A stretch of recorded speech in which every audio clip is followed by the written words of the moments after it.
Welcome back to Geometry, Measurement, and Probability. In this video, we'll talk about section 13.2, where we discuss the areas of polygons and circles. So let's get started. The area of a rectangle is the length times the width. So in part A of example 1, we're asked to find our area. So our area is the length times the width. We would say 5 inches times 3 inches. 5 times 3 is 15, and our units for area are square, because here we have inches times inches, which would be inches square, or we read it as square inches. So our area for part A is 15 square inches. In part B, I begin to think about finding the area of my rectangle by length times width.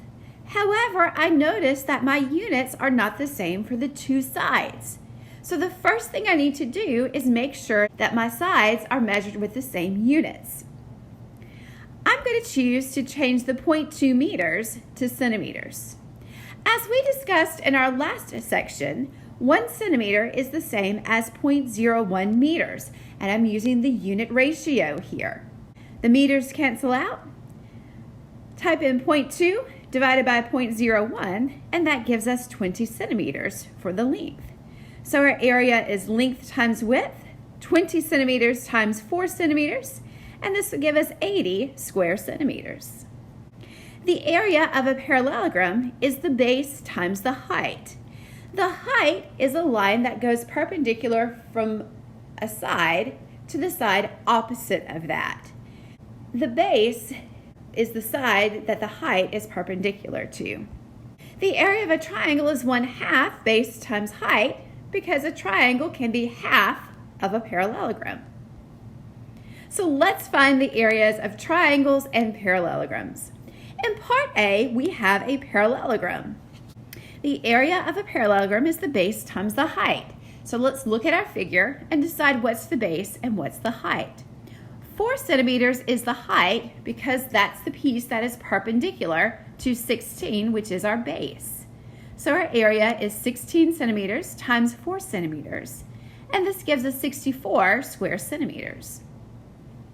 In part B, we also have a parallelogram. So our area is our base times our height. The height is the piece that's perpendicular. Notice that 8 centimeters is perpendicular to one of the sides. And so the side that it's perpendicular to is our base. Opposite sides of a parallelogram have the same length, so our base is also 5 centimeters. So our area is 5 centimeters times 8 centimeters, or here 40 square centimeters. In part C, we have a triangle. The area of a triangle is 1/2 base times the height. Again, the height is perpendicular to the base. So here our height is 4 and our base is 10. So we have 1/2, 10 centimeters times 4 centimeters. 2 goes into 10 5 times, and 5 times 4 is 20. And our units here would be square centimeters, because centimeter times centimeters is centimeters squared, but we read that as square centimeters. Look at part D. Again, we have a triangle, so our area is 1/2 base times height. Here, our height is 4. And our base is 5.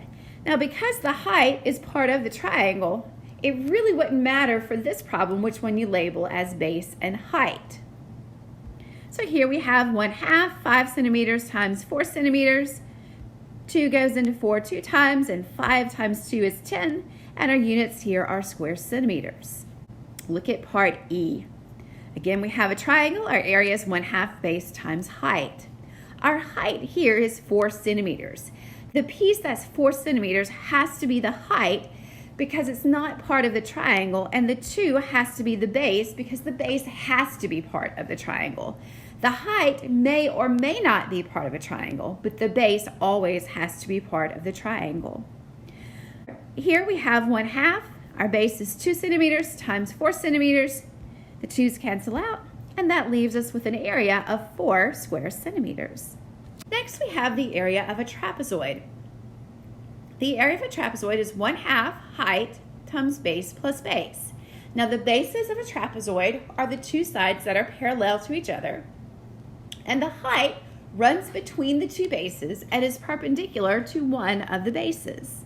Part A, we have a trapezoid, and so our formula for our area is 1/2 height, base plus base.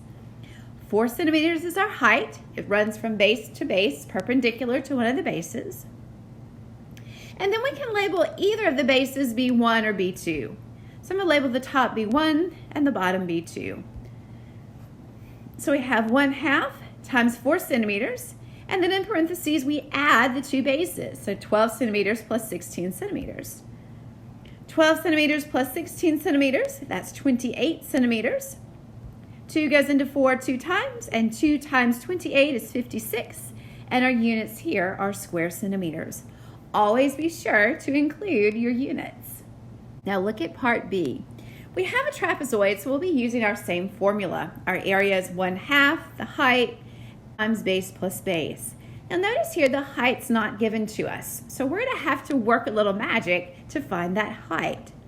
Now if I think about my trapezoid, you'll notice this trapezoid is divided into a rectangle in the middle and 2 triangles on either side. So I'm going to think about those triangles. Remember that the sum of the measures of the angles of a triangle is 180 degrees. So we have 45 and 90, and I would need another 45 to make 180 degrees.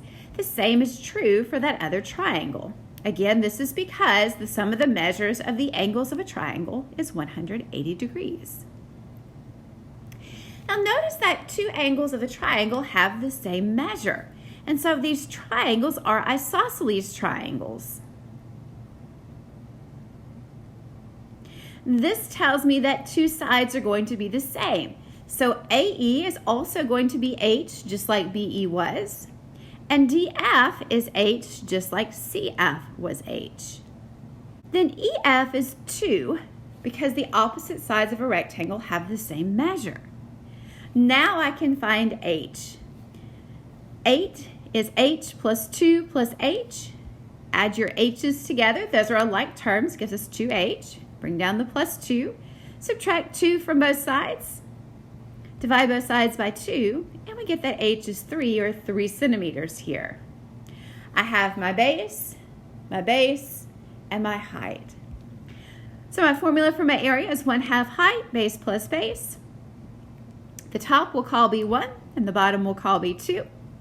So our height here was 3 centimeters, B1 was 2, and B2 was 8. 8 plus 2 is 10, or 10 centimeters here. 2 goes into 10 5 times, and 3 times 5 gives us 15, and our units here are square centimeters. Sometimes we're asked to find the area on a geoboard, and there's a couple of ways to find that area. One method is what we call the addition method.